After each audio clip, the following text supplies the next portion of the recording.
ఇంకా వెన్నుపూస అనేది ఇక్కడ మెడ నుంచి లాస్ట్ ఎండింగ్ కోకాక్సి వరకు 32 పూసలు ఉంటాయి. ఈ 32 పూసలలో ఈ మెడలో ఉండేవి 8 ఉంటాయి. ఈ మూమెంట్ కావడానికి వీటికి మూమెంట్ ఉంటుంది. తర్వాత థొరాసిక్ 12 ఉంటాయి. తర్వాత లంబార్ 5, ఇంకా సాక్రమ్ 5 ఉంటాయి. ఈ లంబార్ దగ్గర కూడా వంగడానికి లేవడానికి ఉపయోగపడుతుంది. అంటే ఎక్కువ మూమెంట్ ఇక్కడ ఈ మెడలో పూసల మధ్యలో మూమెంట్స్ ఉంటాయి అన్నమాట. ఇలాంటి మూమెంట్స్ వల్ల, అధిక ఒత్తిడిల వల్ల, ఎక్కువ నిలబడడం వల్ల, లాంగ్ జర్నీలు చేయడం వల్ల ఈ వెన్నుపూస యొక్క డిస్కుల మధ్య, ఈ పూసల మధ్యలో వెన్నుపూస ఉంటుంది కదా, పూసకు మధ్యలో గుజ్జులాగా డిస్క్ ఉంటుంది. ఆ డిస్క్ మీద అధిక ఒత్తిడి పడ్డప్పుడు అప్పుడు అవి అణిగిపోతాయి. అణిగిపోయినప్పుడు దాని పక్క నుంచి పోయే నరం మీద ప్రెషర్ పడుతుంది. దాన్నే డిస్క్ బల్జు లేకపోతే డిస్క్ ప్రొలాప్స్ అంటారు.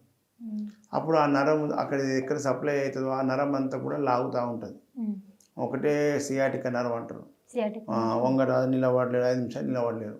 అదొకటి. నడుము నొప్పి అయితే విపరీతంగా ఉంటుంది. పొద్దున